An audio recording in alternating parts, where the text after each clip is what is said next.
Hey there. Thanks for hanging out with me today. If we've not met before, my name is Megan. I'm a coach, and I want to talk to you about how to have a fresh start and return to simplicity this year. So, whether you're catching this in the very first week of January or somewhere else in the middle of whatever year this is exactly the right place and the right time for you to get started. I know we're just coming off of New Year's when I'm recording this, and that doesn't mean that it's too late. It doesn't mean that if you're watching this a few days in, or a few months or a few years in, that time's passed, you've lost it. It means it's exactly the right time for you because you found this, and we all know how the algorithm works. So, what I'm offering for you in this video is a return to a more analog life, less stress, less anxiety, less burnout, and a lot more confidence and free time and success without stress. My life has been 100 miles an hour. It's been that way since I was little. I used to run every place that I went, which is funny because I don't run anywhere now. I was always the first one to turn my stuff in because I wasn't going to procrastinate. I've never been a procrastinator. That's not an issue for me. It's the opposite. I rush. I go as fast as I can so that I can get on to the next thing. And for a lot of my life, that came without a lot of strategy and without a lot of pausing to actually solve problems. It was like, it'll work, it's fine. And honestly, it's been fine and it's worked. I've been multitasking and balancing like a champ for most of my life. So why am I choosing to hit the brakes in 2026? Because it's not working for me anymore. And maybe it's not working for you either. So I spent most of this past year and maybe the past few years taking a long, hard look at what's important to me and what I want to achieve and how I want to feel about my life and how I want to make an impact.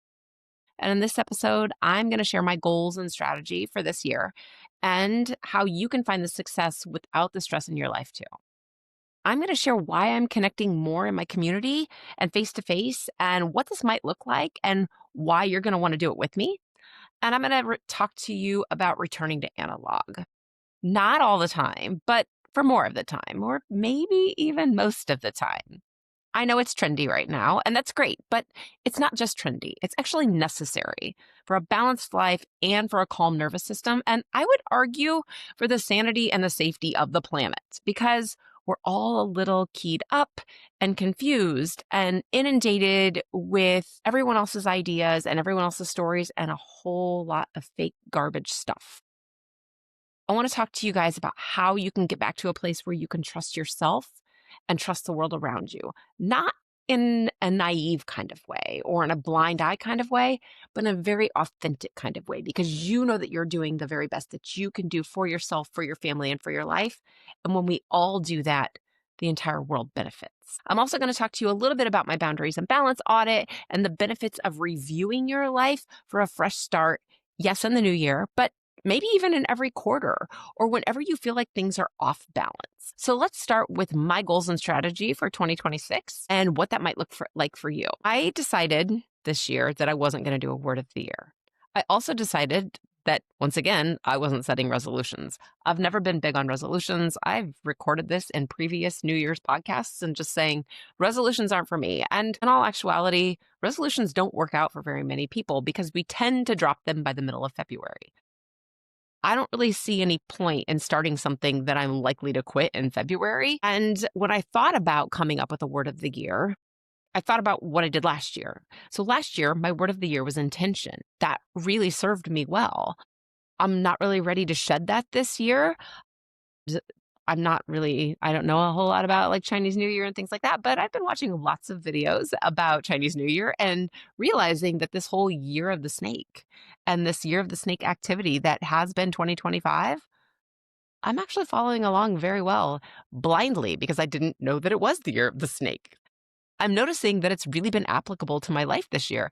And I also learned that 2026 is the year of the horse, and not just the horse, fire horse, which has been my life up until this point. So, how do I feel about my year being slow and intentional when I'm going into a fire horse year, not really knowing what that means? I'm going to use the lessons that I learned in this past year of intention and of shedding to be slow, but take intentional action. So I'm bringing it all together. And maybe that's the way it works and maybe it doesn't, but it's going to work for me. So, what I want you to understand is even going into a new year where everybody's like, let's get to it, let's go, let's hustle, let's make these resolutions happen, let's set the word of the year. Action doesn't have to mean frantic and it doesn't have to mean forced. And for me, it certainly doesn't mean doing everything by AI. As somebody who has always moved fast, AI has been a dream. I don't have to think, I can just make it happen. And it's also making me start to wonder if I actually can think anymore. So I'm out to prove to myself that I was really creative in the past and I have great ideas. And this idea that I can't slow down isn't true. And my guess is that it's not true for you either. And while I think there are benefits to AI, and I hope that we use it for the betterment of the world, I hope we use it to identify and treat cancer or to solve climate change or to do really great things for society, I don't need it to speak for me. I don't need it to tell you things because I have a mouth and a brain and a body and a life experience that I want to share with you. So I'm doing the opposite. My actions are going to be intentional. They're going to be values based and they're going to be grounded in authenticity because they're going to come from me. I'm going back to my creative roots. I'm trusting myself. I'm growing my confidence and I'm teaching other people just like you to do the same thing. Not only in their work, but in how they make decisions and how they go after what they want to experience in their lives outside of work. Because remember that we do actually have lives outside of work. And I know work-life balance is also trendy and it's also very important. The other thing I want to talk to you about is connecting more in my community and doing things face to face and why I'm doing that. I'm not going to go into the deep nitty-gritty because there's a lot of emotions wrapped up in this for me, but I'm going to start with the basics of what we know is happening. And this is so funny because right before I decided to sit down and record this episode, I was listening to the news and one of the feature stories they were talking about is how much we are looking at the impact of being digital all the time on kids, but also in adults, and the repercussions of adults, older adults, constantly scrolling and what that's done to the family unit, to society as a whole, and to our brains and our bodies, and how much chaos it's causing because it's mostly unregulated. And what we know is that most people don't self-regulate very well. So we're not going to self-regulate when we're addicted to dopamine because the dopamine's calling the shots. So my solution to that for myself and to be a good example for my teenagers is to go a little more analog. I'm not crazy. I'm not going to go completely analog. I mean, I do have things that I want to do online and I'm talking to you on a podcast. That's not analog, right? And I do have things that I want to use the internet for and I do want to use social media for, but it's not going to be the basis of my business. It's not going to be the basis of my life. And I'm going to challenge you to do the same. And here's why. We know that digital overwhelm and the monotony and serious lack of depth that we are experiencing in our lives is causing brain rot. It's literally causing adults, teenagers, and kids to not be able to focus or to think. So I'm going to go back to screenless activities for the most part. And it's going to help me with my focus. And it's going to help you too. It's going to help me be more myself and less the person that I saw online. It's authentic productivity versus scrambling, versus scheduling, versus AI speaking for me. It's not about chasing the algorithm or trying to get more likes or subscribes or anything else. Although subscribing is great. I'd love it for you to subscribe and follow along with me and just go through this whole year with me because I guarantee you're going to have the support that you want and you're going to have insights and you're going to start challenging what you think about what's possible. You're going to start trusting your intuition and your voice the same way that I'm going to get back to doing that as well. So creating a more analog lifestyle is just returning to a balanced life where your nervous system's calm, where you're not keyed up all the time and chasing your next dopamine hit. It's not about doom scrolling. It's about putting down the screens and going outside to touch some grass. Not no digital, but less digital. So be sure in this age of trying to get away from digital to, subscribe and follow along on YouTube or wherever you get your podcasts because you really can go outside and listen to a podcast and you really can follow along and choose to use whatever time you are online to your benefit instead of just watching other people live their lives. This year's going to be filled with all kinds of information. There's going to be action steps and encouragement and opportunities to help you feel more confident and less stressed and anxious and to find the success that you want without having to hustle and miss out on the moments that are really most important to you. Plus, you're going to solve a lot of health problems. And I just want to go through a laundry list of these that you can Google search yourself as well, because I just Google searched. And I would venture to say that if I've experienced a lot of these, you probably have too. Let's start with the physical stuff. Have you ever noticed that your eyes are more blurry or that you can't focus quite as well as you used to? Yeah, it could be that your eyes are getting old, or it could just be because screens wreak havoc on your eyes. We see it in kids. They're doing this and they can't, takes a minute for their eyes to focus. That is the screen problem. Dry eyes, blurry vision, headaches. It's like computer vision syndrome or something like that. Also, you ever notice how like your back, like, oh my God, my upper back and my neck are so out all the time. My shoulders hurt. Tech neck. Because we're always doing this. Let me find my phone. That's just bad posture. I don't know about you, but my grandma and my mom used to say, stand up straight. Stand up straight. Pull your shoulders back. That's actually a healthy way to stand. And people are becoming more hunched, and it's preventable. Put your screen down. Stand up. Go outside. Walk around. Remember to hold your shoulders back. Other things like a sedentary lifestyle. Do you know what this thing like the little black dress of health problems is basically sitting now? It's an increased risk of 1, gaining weight, 2, diabetes, because we aren't moving and burning off the sugar in our bodies. We're creating insulin resistance. Our heart isn't working as well because we're not exercising it. We're just scrolling and watching other people do sports. Hormone disruption. You've heard it before. Blue light keeps you awake at night. It makes you not sleep well. It disrupts your melatonin production. And then you're tired and groggy and grouchy and you can't focus the next day. Plus, your hormones are all screwed up. And it's like suddenly I don't know why I can't fall asleep in the middle of the night or why when I wake up I can't go back to sleep. It's because you grab your phone because your body's like, oh, you're awake? Let's have dopamine snacks. We don't need that. We have to put the phones down.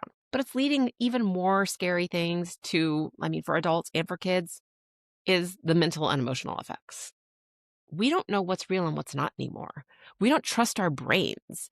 And every time that we're seeing something scary, we're giving ourselves, and remember, a lot of the stories are AI. We see those things and we're giving ourselves all of this anxiety and stress over what we are afraid is true. And we don't even know if it's real or not. More stress, we're irritable, we're lonely, and we're depressed. And that leads to more sleep problems and more scrolling. And really the only way to do this is to put the phone down. Because honestly, we're all just a bunch of addicts. And we've seen this in schools. I'm a former teacher, and I want you just to imagine what it's like to be in a school right now. And I want you to see how this might compare to you if you're at work. Or, if you're a student and you're in a classroom. Dopamine addiction causes you to crave your screen. And when you think of somebody who's an addict, an alcohol addiction or cigarette addiction, any addiction that you have, when someone takes that away from you, you go through withdrawal.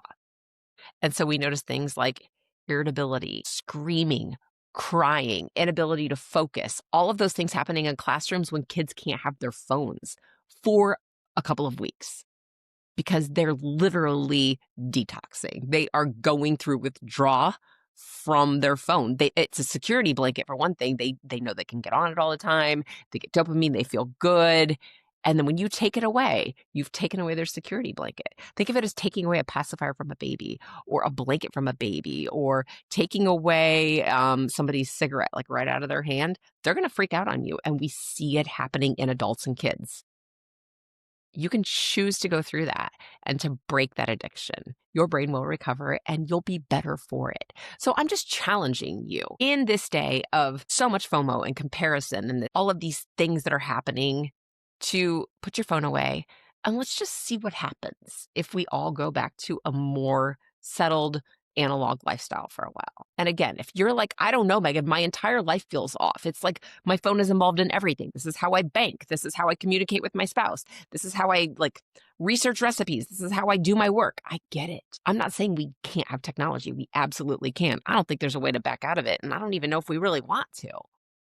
But if we can find where your life is off balance and why it is that you need your phone to feel good, and we do this through that Boundaries and Balance Audit that I mentioned earlier, let's find the areas that need some intention and some attention so that you can start focusing on those areas of your life and really prop them up so that you're not doom scrolling, so that you're not trying to feel good from your phone. This audit is going to help you see all different areas of your life. What's going really, really well, what you're like, no, this is actually, I'm killing it over here, but this over here, it's killing me. and let's get some more balance to your life. It's so simple. It takes about 45 minutes, and you can find that on my website. I will put the link in the show notes so that you could just schedule an audit. Let's do it. Let's find what needs your attention. And let's see what you can do to move forward from there. I'm going to walk you through all of this. I got so many great things coming up this year with a monthly Success Without Stress workshop that you can come to, and these balance and boundaries audits that are perfect every time you need a reset. So let's talk about what it's like to put your phone away and what this analog lifestyle might look like so that you can have more space to think, to trust yourself, to feel confident, and to feel really, really calm. I saw a really cool thing the other day, yeah, on Instagram when I was scrolling, and it was an analog kit. And I was like, ooh, this could be a fun thing, like a little gift for people. And it was just a cute little basket of all the things that people used to do before they had phones. So they used to crochet, or they would read a paper book, or there were some walking shoes in there. There was a journal, there was board games or a deck of cards, or all of the things that we could do that don't require a screen. Maybe even watching a movie on a TV, but not on your phone would count because it's more of a community activity. You could watch it with your kids, you could watch it with your best friends, whatever that's like for you. But creating an analog kit for yourself so that you're like, oh, wait a second, I can tell that I really want to scroll my phone. I'm going to get something out of that kit. And if you're like, but I don't even know how my phone gets into my hands. I've seen this happen where you're like, no, I'm not going to get on my phone. And the next thing you know, you've been scrolling TikTok or Reels forever. It happens to the best of us. Your brain's calling the shots. So we really have to be onto ourselves here. But this idea of figuring out, where it is that this is happening, if it feels really hard for you to control, I want to share with you a story about someone that I was coaching recently. And I was actually coaching this person on their love-hate relationship with Facebook and how much they really loved it and hated it for all the right and wrong reasons. One, they wanted to know what was going on. They were trusting other people to show them how they were doing better. It makes sense. We all do it. I mean, whether it's reverse FOMO or regular FOMO, it happens to the best of us. But they were sick and tired of feeling like they had to share everything about their lives, whether it was about what was happening in their family or what was happening in their job or their vacations. They're like, why am I sharing all of this with people? Why do they need to know? I don't even talk to these people in real life. So here's what this guy did. He actually found a box. It was like a locked box. Specifically, I don't know if it was made specifically for a phone or whatever, but he set a timer on it so that when, like every day, he put his phone in the box and it would be a timer. And he didn't know the code to get it out. His wife knew the code, which was amazing. So the only way it could come out was either after it had been in the box for however long he had set the timer for. Maybe it was like an hour or 2 hours, 3 hours. I don't remember. Or if he actually needed it for something important, his wife could unlock it.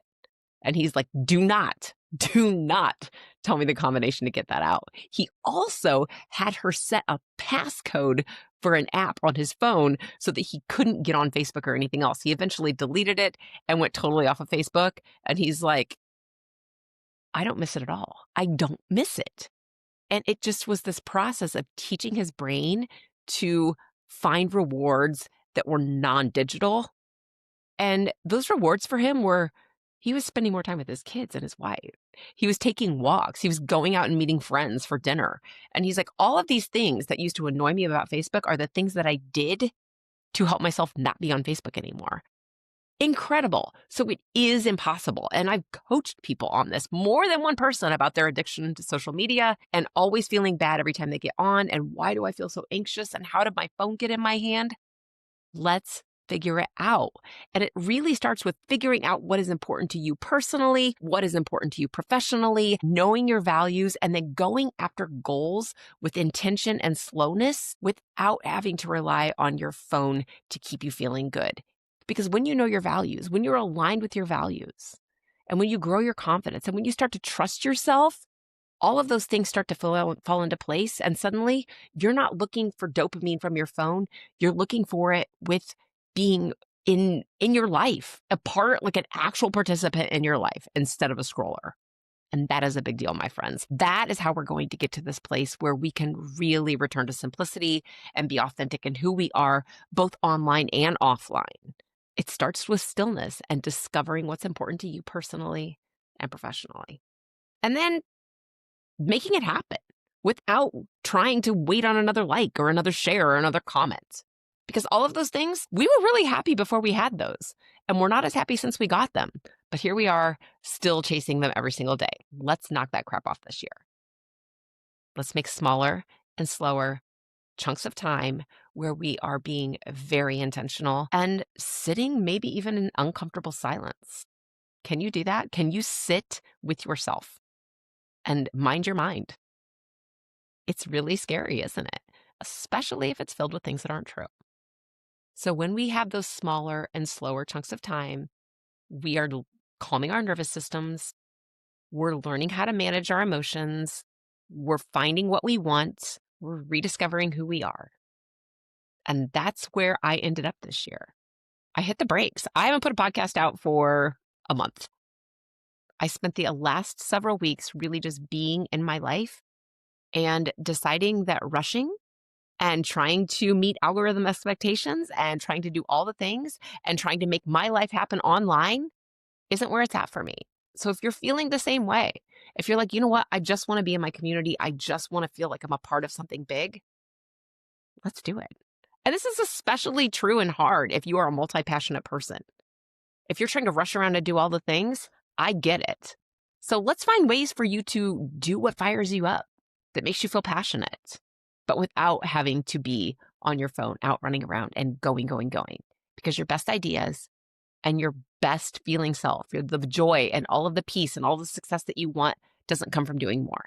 You have to leave space for seasonal resets, for growth, for new ideas, for inspiration. Because if you never slow down, you're never going to hear those things from inside of you or from what's happening around you. And this is where we start. So throughout this year, I'm guiding you right alongside of myself to less rushing, less overwhelm, less burnout, less anxiety, and less stress. We're going to grow together and we're going to find ourselves again. And we're going to create the joy and the success that we've been wanting all along and be able to enjoy our lives, our actual lives along the way. You're not going to want to miss a thing. So be sure to follow along, subscribe to this podcast, and grab my email newsletter. It comes out every Tuesday. You can do that by going to my website. It's megandevito.com. Thanks for watching this. Cheering for you as always, and I will talk to you again soon. Take care.